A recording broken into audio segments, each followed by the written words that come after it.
Selamat datang kembali di pembahasan mendalam kita. Kali ini, sumber kita spesifik banget nih. Bab 78 dari buku 99 Strategi Negosiasi, David Rosen.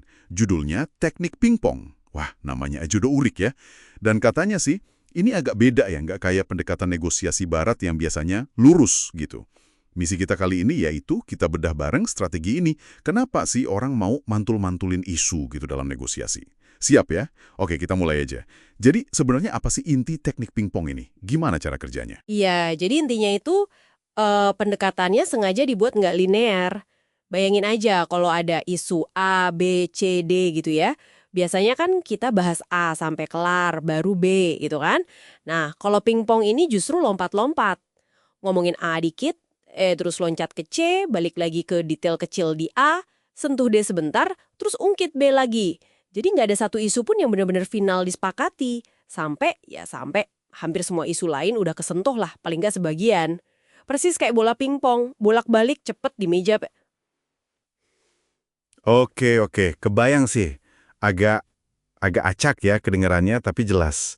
Tapi kenapa gitu? Maksudnya tujuannya apa? Kalau mau sepakat bukannya malah jadi lama dan bikin bingung ya? Kayak kontraproduktif gitu nggak sih?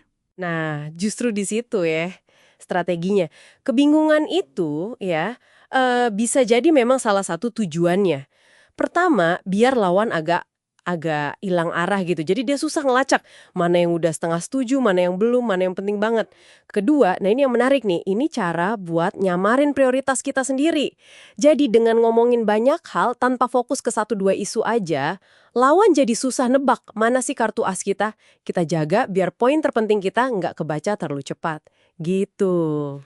Oke. Jadi ada unsur ngendaliin info sama biar fokus lawan buyar gitu ya.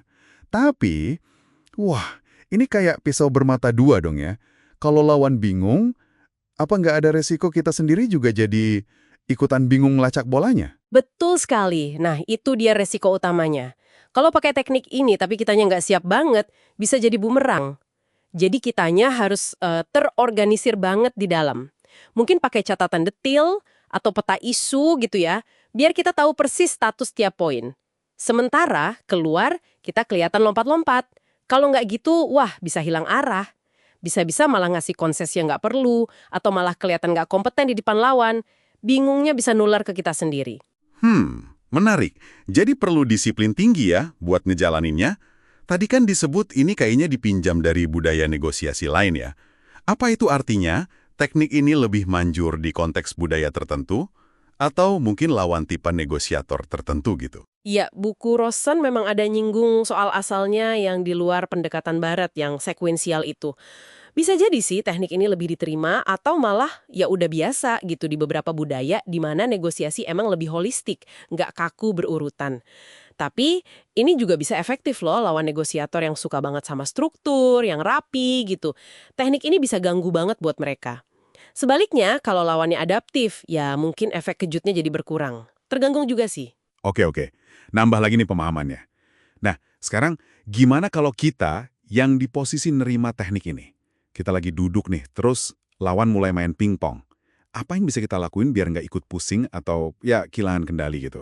Ada beberapa cara sih. Pertama, yang paling penting itu sadar dulu. Kalau kita ngenalin polanya lompat-lompat isu tanpa selesai, kita bisa lebih waspada. Kedua, kita bisa coba balikin lagi strukturnya. Misalnya dengan sopan tapi tegas, minta fokus ke satu isu dulu sampai kelar. Atau usulin agenda yang jelas, terus kita pegang itu. Ketiga, ya catat yang rapi banget. Dokumentasiin tiap pergerakan, tiap poin yang dibahas sekecil apapun. Biar di pihak kita tetap jelas. Kadang, cuma dengan nunjukin kalau kita ngikutin dan nyatet semua dengan cermat aja, itu udah cukup buat ngurangin efek taktik ini. Oke, jadi intinya nih, teknik pingpong ini semacam alat negosiasi non-linear ya. Tujuannya strategis, bikin fokus lawan buyar sama nyembunyiin prioritas kita. Tapi, ya itu, alat ini butuh keahlian tinggi buat makainya, dan resikonya juga lumayan, termasuk bikin bingung diri sendiri atau malah ngerusak alur kalau nggak hati-hati. Betul. Dan kalau kita tarik ke gambaran yang lebih besar ya, ini nunjukin aspek penting negosiasi. Seringkali itu bukan cuma soal isi kesepakatannya apa, tapi juga soal gimana kita ngelola prosesnya, psikologinya, persepsi selama ngobrol itu.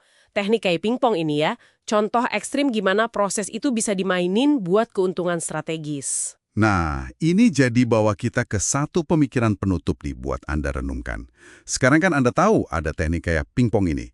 Gimana caranya Anda bisa ngeimbangin antara pengen mendaliin narasi negosiasi, tapi juga nggak mau kelihatan manipulatif atau jadi nggak dipercaya. Kira-kira di titik mana sih penggunaan taktik cerdas itu berubah jadi sesuatu yang malah ngerusak hubungan atau fondasi kesepakatan jangka panjang? Coba direnungkan ya. Sampai jumpa di pembahasan kita berikutnya.